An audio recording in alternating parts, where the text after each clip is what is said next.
खान के वर्कर के लिए पाकिस्तान तहरीक इंसाफ का मतलब ही सिर्फ इमरान खान क्या है? खान साहब का तो मकसद इकतदार है ही नहीं। खान साहब का मकसद है एक खुशहाल पाकिस्तान। मेरी जान इतनी जरूरी नहीं जितनी आपकी आजादी इस मुल्क को जरूरत है। कंप्रोमाइज हमेशा अपनी जात के लिए किया जाता है कि डील जो होती है वो अपनी जात के लिए होती है, डील में अवाम को कोई फायदा नहीं होता। अच्छा।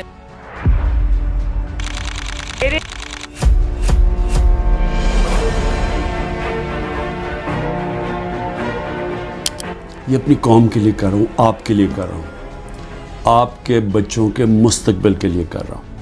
को नहीं पता चल गया फॉर्म 45 क्या होता है, फॉर्म 47 क्या होता है। ये पहले पता ही नहीं था, मतलब हमें नहीं पता था कि मतलब हर बंदे को। अगर देखें मेरे नवाज शरीफ ने जो डील बनाई थी तो पाकिस्तानी अवाम को क्या फायदा हुआ है।